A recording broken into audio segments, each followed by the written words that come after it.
नमस्कार, मैं हूं पेंद्र और आप देख रहे हैं करंट इंडिया। बढ़ते हैं खबरों की तरफ।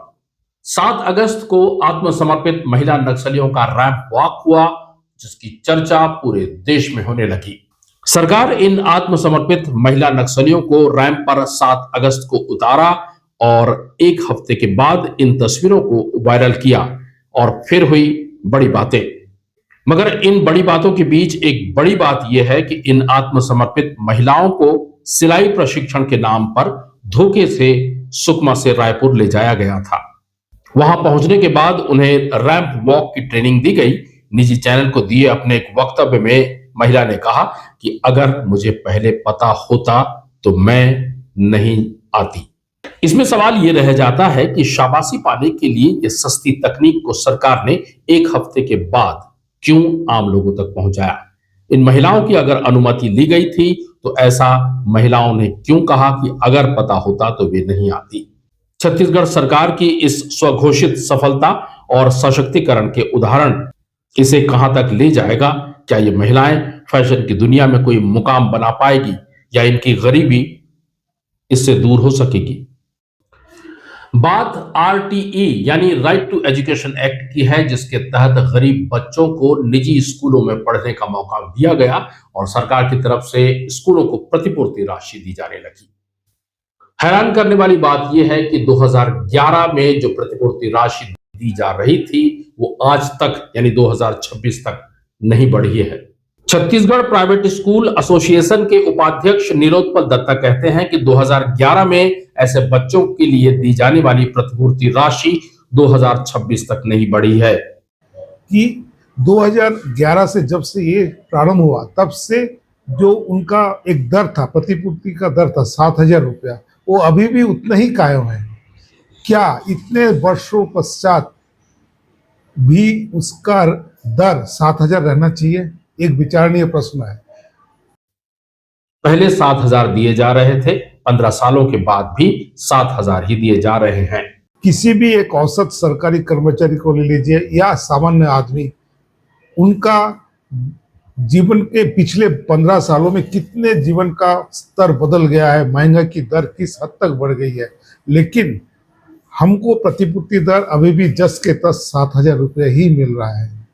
तो हमारा मुख्य मांग ये था शासन से, पिछले दिनों में हम लोग असहयोग आंदोलन भी किए इसको लेके कि हमको इस प्रतिपूर्ति दर को एक पुनर्निर्धारण करें।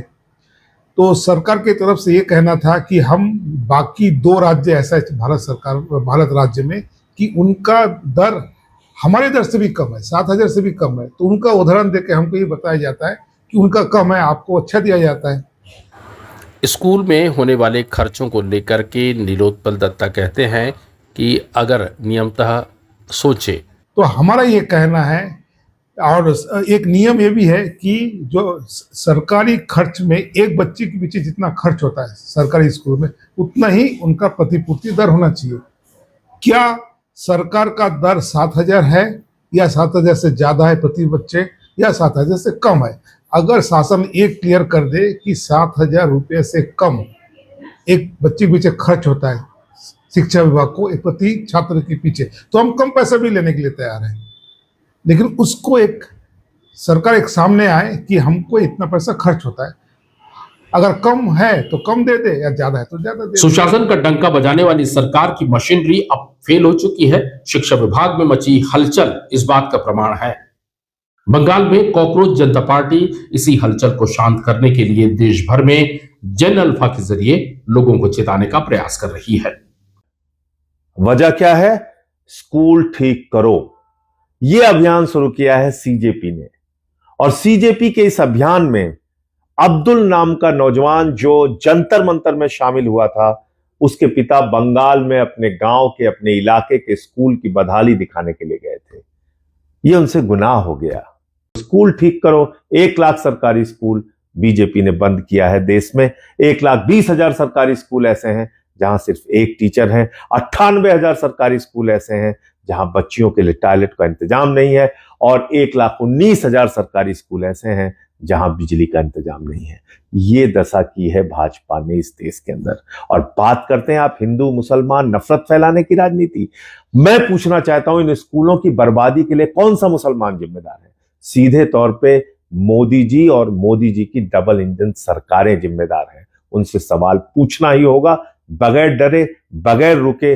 मैं श्रद्धांजलि देता हूं, उनको शहीद कहता हूं, जिन्होंने अपने इलाके के स्कूल को बचाने के लिए, उसकी बदहाली को दिखाने के लिए अपनी शहादत दी।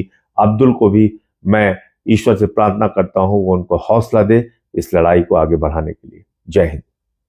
15 सालों के दरमियान ये राशि का न बढ़ना बताता है कि सरकार शिक्षा के प्रति कितनी जागरूक है, कितना काम कर रही है। बढ़ते हैं अगली खबर की तरफ। योग गुरु स्वामी रामदेव ने कहा है कि देश में हिंदू, मुस्लिम, ईसाई कोई खतरे में नहीं है। खतरे में अगर है तो देश का मान और सम्मान। बौद्धिक अराजकता देश में फैलाना चाहते हैं, वो ठीक नहीं है। बाकी तो राजनीतिक स्टेटमेंटों के पचड़े में मैं नहीं पढ़ना चाहता। आप जो कुछ इस देश में धार्मिक तौर पर, मजहबी तौर पर परिवर्तन हो चुके हैं, अब कम से कम इतना तो करो कि आगे से कोई किसी को प्रताड़ित मत करो। ना यह हिंदू धर्म खतरे में है, ना इस्लाम खतरे में, ना ईसाइयत खतरे में। खतरे में है भारत का मान, भारत की मर्यादा, भारत दुनिया का सबसे श्रेष्ठ लोकतंत्र कैसे बने, भारत का नागरिक दुनिया का श्रेष्ठतम नागरिक कैसे बने, भारत की करेंसी दुनिया की श्रेष्ठतम करेंसी कैसे बने, भारत की अर्थव्यवस्था दुनिया की श्रेष्ठतम अर्थव्यवस्था कैसी बने। मैं तो ऐसा देखना चाहता हूं कि रुपए की कीमत डॉलर और पाउंड की कम से कम बराबर तो होनी चाहिए। बीते दिनों हमने 80वां स्वाधीनता दिवस मनाया और ऐसे में तमाम अखबारों को अगर आप टटोले तो विभिन्न सरकारी विभागों के विज्ञापन ही आपको नजर आते हैं। ऐसे में हमारे बस्तर जिले में बजट का रोना रोने वाले विभागों के पास न जाने कौन सा बजट आ गया, जिससे वे समाचार पत्रों में बधाई देते हुए विज्ञापन देने लगे। वैसे कुछ खास विभाग होते हैं, जैसे वन विभाग, पीडब्ल्यूडी विभाग, जल संसाधन विभाग, शिक्षा विभाग। इसके अलावा शायद बाकी विभागों में बजट कम होता होगा क्योंकि इनके विज्ञापन कम ही नजर आए। पथरागुड़ा में रहने वाले एक प्रशिक्षु डीएसपी के गनमैन ने अपने आप को गोली मार ली। उसे अस्पताल ले जाया गया। फिलहाल उसकी हालत खतरे से बाहर है। आरक्षक का नाम विजय है। विजय ने सोमवार दोपहर अपनी सर्विस राइफल से खुद को गोली मार ली। घटना के बाद पुलिस महकमे में हड़कंप मच गया। जानकारी मिलते ही कोतवाली थाना प्रभारी सहित पुलिस स्टाफ मौके पर पहुंचा और घायल आरक्षक को उपचार के लिए महारानी अस्पताल ले जाया गया। फिलहाल वह खतरे से बाहर है। बताया जा रहा है कि घरेलू विवाद से परेशान होकर आरक्षक ने यह कदम उठाया। करंट इंडिया में आज के लिए बस इतना ही। कल फिर आपसे मुलाकात होगी, तब तक हमें दीजिए इजाजत। नमस्कार।